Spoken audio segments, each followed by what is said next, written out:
দেশের রক্ষক যখন ভক্ষক হয়ে ওঠেন, সাংবিধানিক প্রধান যখন সংবিধানকে ভেঙে চুরমার করার দায়িত্ব নেন, তখনই দেশের মানুষ হয়ে ওঠে সর্বহারা, দিশেহারা। কয়েকদিন আগে পাটনায় একটি সরকারি অনুষ্ঠানে বিহারের মুখ্যমন্ত্রী নীতিশ কুমার যখন আয়ুষ ডাক্তারদের মধ্যে নিয়োগপত্র বিলি করছিলেন, সেই অনুষ্ঠানে যোগ দিয়েছিলেন নুসরত পারভিন, একজন ধর্মপ্রাণ মুসলিম ডাক্তার, যিনি সর্বদা হিজাব এবং নাকাব পরিহিত অবস্থায় বাইরে বার হন। সেই ডাক্তার যখন নীতিশ কুমারের হাত থেকে নিয়োগপত্র গ্রহণ করছিলেন, সেই সময় ঠিক শয়তানের হাতের মতো বলপূর্বক এবং তার ইচ্ছার বিরুদ্ধে এই হাজার হাজার মানুষের সামনে জোর করে তার মুখ থেকে তার যে নাকাব, সেই নাকাবকে ছিটকে হ্যাসকা টান মেরে সরিয়ে দিলেন নীতিশ কুমার। এই জঘন্য ধর্মীয় বিদ্বেষমূলক আক্রমণ একজন নিরীহ নারীর ওপরে, তার ওপরে শারীরিক আক্রমণ, সর্বোপরি একজন ধর্মপ্রাণ মুসলিম নারীকে তার হিজাবে আঘাত করা, এটা সর্বৈব অন্যায়। যে অন্যায় কাজ করলেন একজন মুখ্যমন্ত্রী। মেয়েদের ভোটে নির্বাচিত হয়ে এই বিধানসভা নির্বাচন সদ্য সমাপ্ত হয়েছে। 10 বারের মতো নীতিশ কুমার বিহারের মুখ্যমন্ত্রী হিসেবে দায়িত্ব গ্রহণ করলেন। এই ভোটে তিনি মহিলাদেরকে 10,000 টাকা করে উৎসাহ ভাতা দিয়েছিলেন ভোটের ঠিক আগে।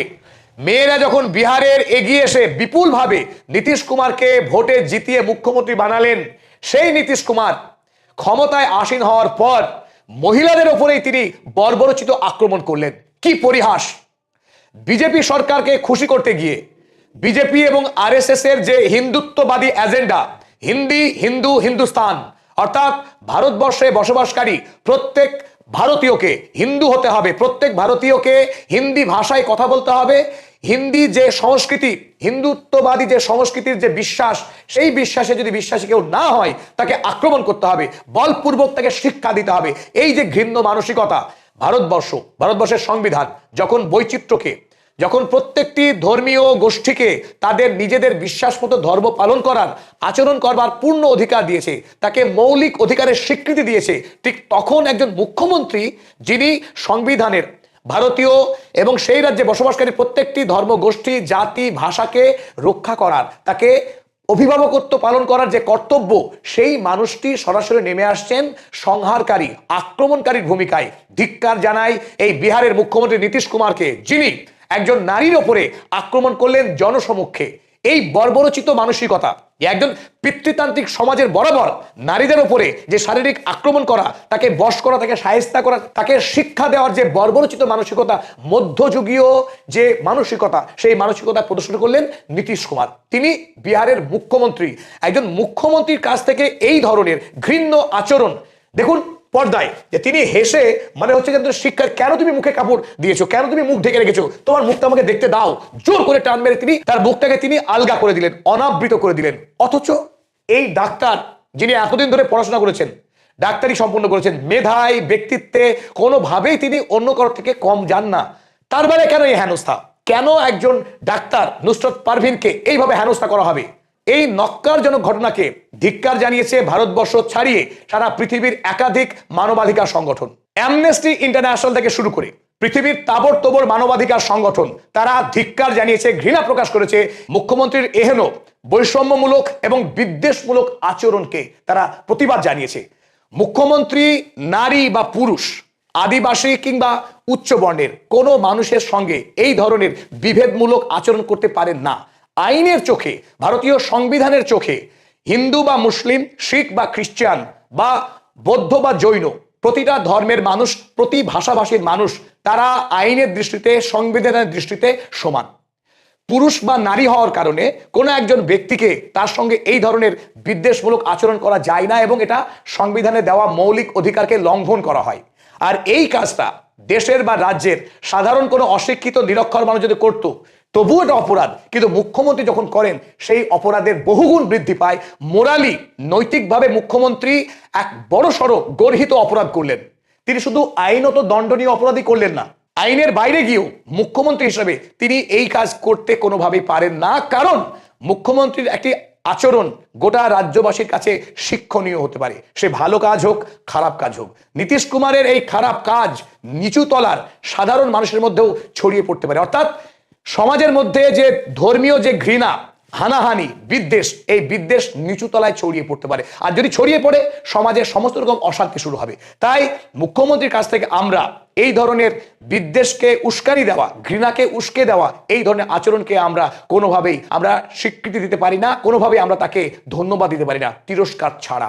আর এই আবহে যখন একাধিক মানবাধিকার সংগঠন, নারী সংগঠন রাস্তায় নেমে প্রতিবাদ জানাচ্ছে নীতিশ কুমারের বিরুদ্ধে, নীতিশ কুমারের মধ্যযুগীয় বর্বরীয় পিতৃতান্ত্রিক এবং হিন্দুত্ববাদী এই ভাবধারাকে, তার এই আচরণকে যখন ঘৃণা প্রকাশ করছে উত্তরপ্রদেশের একজন মন্ত্রী যার নাম সঞ্জয় নিষাদ, তিনি হেসে হেসে বলছেন যে নীতিশ কুমার চেষ্টা করেছেন জানার ওই নিকাবের আড়ালে কে আছে, নারী না পুরুষ। তিনি বলছেন নাকাব স্পর্শ করাতেই যদি এত হই হল্লা হয়, যদি অন্য কোথাও স্পর্শ করতেন তাহলে কি হতো? বুঝুন যে নীতিশ কুমারের থেকে এই মন্ত্রী, অর্থাৎ ইনি হলেন সঞ্জয় নিষাদ, এই বৃদ্ধ প্রায় এই মানুষের মনে আজও যৌন সুশ্রুরি, তিনি যৌন ইঙ্গিতপূর্ণ ঘৃণ্য পাশবিক মানসিকতার প্রকাশ করলেন। নারী মানেই তাকে অবজেক্টিফাই করা, তাকে সেক্সুয়ালাইজ করা, তার যৌন পণ্য, যৌনতার বিকৃত বস্তু তিনি মনে করছেন, অর্থাৎ ইঙ্গিত করছেন তিনি তাকে তার নারীত্ব, তার সম্ভ্রম যদি নষ্ট করতেন নীতিশ কুমার। একজন নারীর পোশাকে হাত দেওয়া মানে তাকে অপমান করা, তার ডিগনিটিতে অপমান করা, তার যে রাইট টু এক্সপ্রেশন, মৌলিক অধিকার রয়েছে পোশাক নির্বাচন করার, সে কি পোশাক পরবে তার ব্যক্তিগত রুচি, সেই রুচিতে আক্রমণ করা কি তার নারীত্বের আক্রমণ নয়? তাতেও আপনি সন্তুষ্ট হননি, তিনি খুশি হতেন নীতিশ কুমার যদি তাকে যৌন আক্রমণ করতেন। এই ইঙ্গিত করলেন সঞ্জয় নিষাদ। বর্তমান ভারতবর্ষে নারী সুরক্ষার কি বেহাল দশা তার উদাহরণ খুব সহজে আপনারা বুঝতে পারবেন। সমাজবাদী পার্টির মুখপাত্র সুমাইয়া রানা নীতিশ কুমারের নুসরাত পারভিনকে আক্রমণ করা এবং এই আক্রমণকে ঘিরে উত্তরপ্রদেশের বিজেপির মন্ত্রী সঞ্জয় নিষাদের যে কুমন্তব্য, এর বিরুদ্ধে প্রতিবাদ জানিয়ে যখন সুমাইয়া রানা থানায় গিয়ে এফআইআর করলেন, এই এফআইআর এর আইনগত কোনো ব্যবস্থা না নিয়ে সঞ্জয় নিষাদকে গ্রেপ্তার করা তো দূরেরই কথা, তাকে সামান্য জিজ্ঞাসাবাদ পর্যন্ত করেনি উত্তরপ্রদেশ পুলিশ। ঘুরিয়ে এই সুমাইয়া রানাকে কায়সারবাগ কোর্টে গিয়ে 5 লক্ষ টাকার বন্ডের বিনিময়ে তাকে কৈফিয়ত দিতে হবে যে তিনি রাজ্যের আইন শৃঙ্খলাকে ভাঙছেন। এই অপরাধে কেন তাকে 1 বছরের জন্য কারাদণ্ডে দণ্ডিত করা হবে না? একজন নারী হিসেবে সুমাইয়া রানা যখন মনে করেছেন তার একটা কর্তব্য, একজন নারীকে যখন মুখ্যমন্ত্রী এইভাবে হেনস্থা করতে পারে, তার যদি প্রতিবাদ না জানানো হয়, তিনি নারী হিসেবে এটাকে মনে করেছেন তার কর্তব্যের বিরুদ্ধে কথা বলা। নারীর অধিকার প্রতিষ্ঠায় যখন কথা বললেন, তাকে বর্তমান ভারতবর্ষের বিজেপি সরকার তার কণ্ঠ রোধ করার জন্য তার উপরে আক্রমণ শুরু করেছে। বিচারের নামে একটা প্রহসন শুরু হয়েছে উত্তরপ্রদেশে। এই আবহে যখন নুসরাত পারভিন, সারা ভারতবর্ষের মিডিয়া যখন জানতে চাইছিল নুসরাত পারভিন তিনি কিভাবে প্রতিবাদ জানাবেন নীতিশ কুমারের বিরুদ্ধে, তিনি কি থানায় যাবেন? না, একজন মুখ্যমন্ত্রীর বিরুদ্ধে একজন সাধারণ নারী থানায় যাওয়া বিপজ্জনক। কারণ সমাজবাদী পার্টির মুখপাত্র তিনি যখন আইনের দ্বারস্থ হতে গিয়ে এইরকম বিপদে পড়ছেন, তখন নুসরাত পারভিন তিনি তো দূরস্থ, তার কাছে কোনোভাবেই এই ঘটনার আইনি প্রতিবাদ জানানো অত্যন্ত বিপজ্জনক, সেটা আমরা জানি। তাই নুসরাত পারভিন তিনি নীতিশ কুমারের বিরুদ্ধে ঘৃণা প্রকাশ করেছেন নীরবে। তিনি এই আয়ুষ ডাক্তার হিসেবে বিহারের নীতিশ কুমার সরকারের নেতৃত্বে যে সরকার চলছে তার অধীনে চাকরি করতে অস্বীকার করেছেন, তিনি চাকরিতে জয়েন করেননি। তার এই কাজে জয়েন না করার মধ্য দিয়ে এই মহিলা ডাক্তার নুসরাত পারভিন নীতিশ কুমারের বিরুদ্ধে তিনি ক্ষোভ উগরে দিয়েছেন, ঘৃণা উগরে দিয়েছেন। মহাত্মা গান্ধীর দেশে এই যে সোল ফোর্স, তার আর্থিক শক্তিকে কাজে লাগিয়ে এই মহাপরাক্রমশালী যে প্রতিপক্ষ, তার বিরুদ্ধে তিনি নন কোঅপারেশন, শান্তিপূর্ণভাবে তিনি নীতিশ কুমারের বিরুদ্ধে তিনি ঘৃণা প্রকাশ করে দিয়েছেন। আজকের এই সময়ে দাঁড়িয়ে যখন ভারতবর্ষ আশা করেছিল ভারতবর্ষের LOP, leader of opposition Rahul Gandhi, যিনি হাতে সংবিধান নিয়ে সারা ভারতবর্ষে গণতন্ত্রের কথা বলেন, সংবিধান রক্ষার কথা বলেন, তিনি আন্দোলন করেন সাধারণ ভারতীয়ের অধিকার নিয়ে। তিনি বলেন জাতীয় কংগ্রেস বিশ্বাস করে যে ভারতবর্ষের বৈচিত্র্য শক্তি, অথচ যখন এক্স হ্যান্ডেলে ধারাবাহিকভাবে ট্রেন্ড চললো যে রাহুল গান্ধী আপনি উত্তর দিন, এই ঘটনার প্রতিবাদ করুন, না, রাহুল গান্ধী একটি মাত্র টুইটও করেননি। এমনকি তার বোন প্রিয়াঙ্কা গান্ধী, যিনি আজকে দাঁড়িয়ে দিল্লি কাঁপাচ্ছেন দীপু দাসের বাংলাদেশে যে বর্বরচিত কায়দায় যেভাবে তাকে খুন করা হয়েছে, তারপর তার লাশকে পুড়িয়ে দেওয়া হয়েছে, এই অমানবিক পৈশাচিক ঘটনার প্রিয়াঙ্কা গান্ধী প্রতিবাদ করেছেন। তাকে আমরা ধন্যবাদ জ্ঞাপন করছি তার এই সাহসিকতার জন্য, যে আজকে ভারত সরকার বাংলাদেশ সরকারের কাছে কৈফিয়ত জারি করেছে কিভাবে একজন সংখ্যালঘু মানুষকে এভাবে হত্যা করা হয়, তার জবাব চাই ভারতবর্ষ।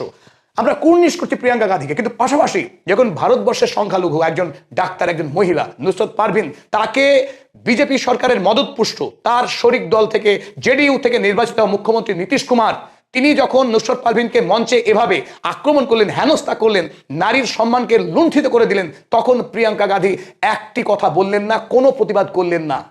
এটা অত্যন্ত আশ্চর্যজনক। বিজেপি বা আরএসএস যখন ধর্মীয় সংখ্যালঘু সম্প্রদায়ের মানুষকে পায়ে গুড়িয়ে দিতে চায়, মারিয়ে দিতে চায়, এই সংখ্যাগুরুর ভোটকে হারানোর ভয়ে রাহুল গান্ধী বা প্রিয়াঙ্কা গান্ধী এরা সংখ্যালঘুর অত্যাচারের বিরুদ্ধে মুখ খুলতে পারলেন না। শুধুমাত্র আরএসএস বা বিজেপি অভিযোগ করবে মুসলিম তোষণ করার, আর মুসলিম তোষণের তকমা যদি কংগ্রেসের গায়ে লেগে যায় তাহলে বিজেপি থেকে রাজনীতির অস্ত্র বানাবে এবং এর ফলে সংখ্যাগুরুর ভোট হারাবে। তাই কেবলমাত্র ভোটের সমীকরণকে মাথায় রেখে জাতীয় কংগ্রেসের পক্ষে রাহুল গান্ধী কিংবা প্রিয়াঙ্কা গান্ধী এই নুসরত পারভীনের হেনস্থার ঘটনায় কোনো মন্তব্যই করলেন না, এড়িয়ে গেলেন। কিন্তু সারা ভারতবর্ষের মানুষ জানে যে আরএসএস বিজেপি যখন সরাসরি হিন্দুত্ববাদী রাজনীতি করে, কংগ্রেস ছদ্ম সাম্প্রদায়িকতার রাজনীতি করে। এই কারণেই ভারতবর্ষে আজকে জাতীয় কংগ্রেসের কোনো বলিষ্ঠ অবস্থান নেই, বলিষ্ঠ অবস্থান নিতে পারছে না জাতীয় কংগ্রেস দল। ফলে সংখ্যালঘু মানুষও জাতীয় কংগ্রেসকে কোনো নির্ভরযোগ্য বিকল্প বলে ভাবতে ব্যর্থ হচ্ছে। বিহারের ফলাফলকে যদি আমরা দেখি যে মুসলিম অধ্যুষিত এলাকাগুলোতে মিম জয়লাভ করলো, কিন্তু কংগ্রেস ভোটের হারে অনেকখানি পিছিয়ে থাকলো। ঠিক এটাই বোঝা যায় যে সংখ্যালঘু মানুষের পাশে নির্ভীক ভাবে সাংবিধানিক অধিকারকে প্রতিষ্ঠিত করার লড়াইয়ে জাতীয় কংগ্রেস আস্তে আস্তে দূরে সরে যাচ্ছে। আর তাতেই কংগ্রেসের ভরাডুবি কিন্তু হতে থাকছে, কংগ্রেসের ভরাডুবি বন্ধ হচ্ছে না। জাতীয় কংগ্রেসকে ঠিক করতে হবে তার অবস্থান। যদি সংখ্যালঘু বা সংখ্যাগুরু নয়, সংবিধানকে সামনে করে সাংবিধানিক অধিকার প্রতিষ্ঠার লড়াইয়ে জাতি ধর্মের বর্ণের রং দেখবেন না, জাতি বর্ণ ধর্মের ঊর্ধ্বে সত্যিকারের সাংবিধানিক মূল্যবোধকে প্রতিষ্ঠিত করার লড়াই করবেন, তবেই ভারতীয় মানুষ জাতীয় কংগ্রেসকে তাদের বিকল্প বলে, তাদের একমাত্র ভরসা জায়গা বলে ভাবতে শিখবে। আর এই সময় দাঁড়িয়ে শিবসেনা পার্টির সাংসদ প্রিয়াঙ্কা চতুর্বেদী তিনি অত্যন্ত ধারালো ভাষায় তিনি লিখলেন যে নীতিশ কুমারের কোনো অধিকার নেই নুসরত পারভীনের কাপড়ে হাত দেওয়া, তার নাকাবকে সরিয়ে দেওয়ার। সে বাবা হন, মুখ্যমন্ত্রী হন, স্বামী হন, যে কেউ হতে পারেন, কিন্তু কোনো পাবলিক প্লেসে কোনো নারীর পোশাকে এভাবে হাত দেওয়ার, আঘাত করার কোনো অধিকার নেই একজন পুরুষের।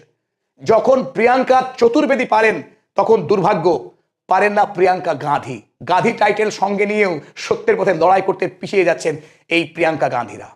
আমরা একমাত্র ব্যতিক্রম দেখলাম, ন্যাশনাল কনফারেন্সের নেতা কাশ্মীরের মুখ্যমন্ত্রী ওমর আবদুল্লাহ নীতিশ কুমারের ঘৃণ্য ঘটনার বিরুদ্ধে তীব্র প্রতিবাদ জানিয়েছেন।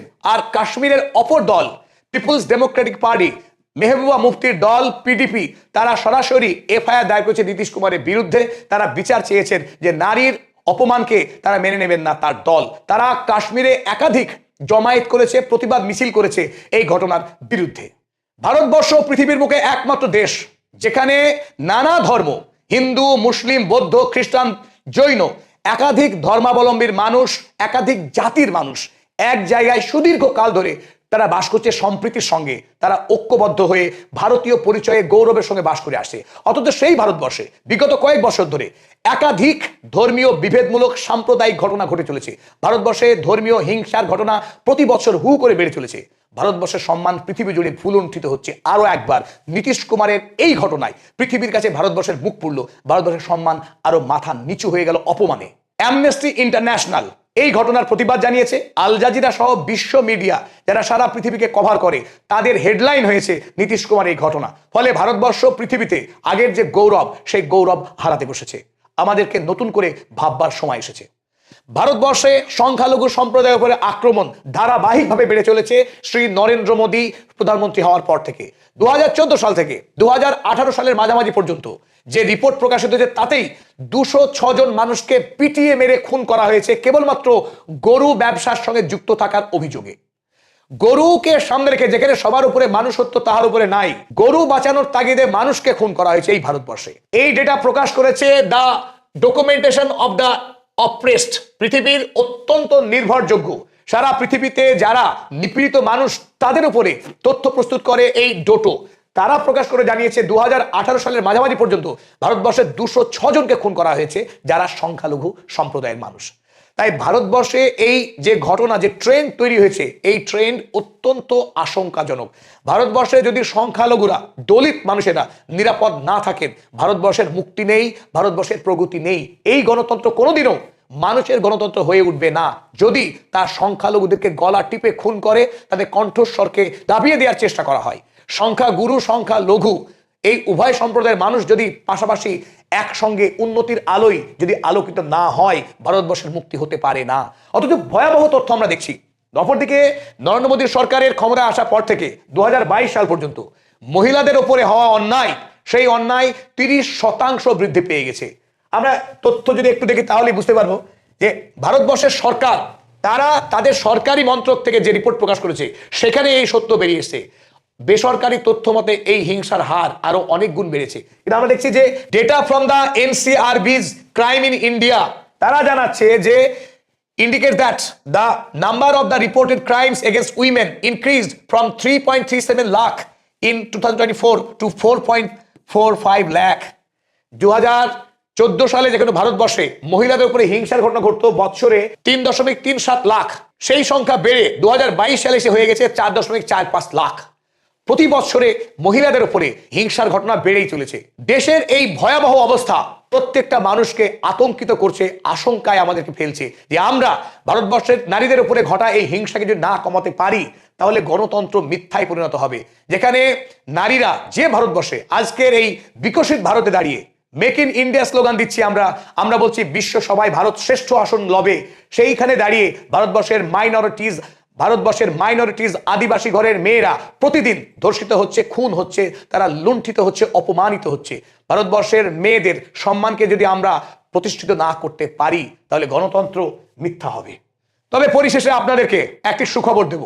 যখন বিহারের মুখ্যমন্ত্রী নুসরত পারভিনকে হেনস্থা করলেন, অপমান করলেন, তার ধর্মীয় ভাবাবেগে আঘাত করলেন, ঠিক সেই সময় ঝাড়খণ্ডের স্বাস্থ্যমন্ত্রী ডক্টর ইরফান আনসারি ঘোষণা করেছেন এই নুসরত পারভিনকে, যিনি বিহারে চাকরি করতে অস্বীকার করেছেন অপমানিত হয়ে, সেই নুসরত পারভিনের জন্য ঝাড়খণ্ডে দুয়ার খুলে দিয়েছেন। নুসরত পারভিনকে প্রতি মাসে 3 লক্ষ টাকা বেতনের চাকরি, সরকারি ফ্ল্যাট থেকে শুরু করে পছন্দ মতো চাকরির গন্তব্য সবটাই অফার করেছেন এই ঝাড়খণ্ডের সরকার। সুতরাং এই আলোচনা শেষে এক ফালি সোনালী আলো রেখা যে ঝাড়খণ্ডে অন্তত মানবতা আছে। বিহারের সরকার যখন এই সংখ্যালঘু ডাক্তারের উপরে আক্রমণ করলেন, ঠিক তখনই ঝাড়খণ্ডের সরকার তাকে বুকে জড়িয়ে নিলেন, তাকে সুখবর পৌঁছে দিলেন যে তিনি ঝাড়খণ্ডে এসে ডাক্তারি করতে পারেন মাথা উঁচু করে, তার সম্মানের সঙ্গে। তো ধন্যবাদ জানাই আমরা ঝাড়খণ্ড সরকারকে, আর সেই সাথে আমরা ধিক্কার জানাই, প্রতিবাদ জানাই বিহারের বিকৃত মস্তিষ্ক মুখ্যমন্ত্রী নীতিশ কুমার, যিনি এখনো পর্যন্ত ক্ষমা চাননি, তিনি এখনো পর্যন্ত দুঃখ প্রকাশ করেননি, এখনো পর্যন্ত তিনি অহংকারে ডুবে রয়েছেন, বিজেপি বাড়ির শক্তি নিয়ে তিনি অন্ধ হয়ে বসে আছেন, ভারতবর্ষকে ভুল পথে চালিত করছেন, ভারতবর্ষের সম্মানকে ভুল লুণ্ঠিত করছেন। এই বিকৃত মস্তিষ্কের মুখ্যমন্ত্রীকে আমরা আরো একবার ঘৃণা প্রকাশ করি। আমাদের কাজ যদি ভালো লাগে, আমাদের নিয়মিত দর্শকদের কাছে অনুরোধ, আপনারা চাইলে আমাদের পদাতিক চ্যানেলে মেম্বার হতে পারেন। জয়েন বাটনে ক্লিক করুন, মেম্বার হন।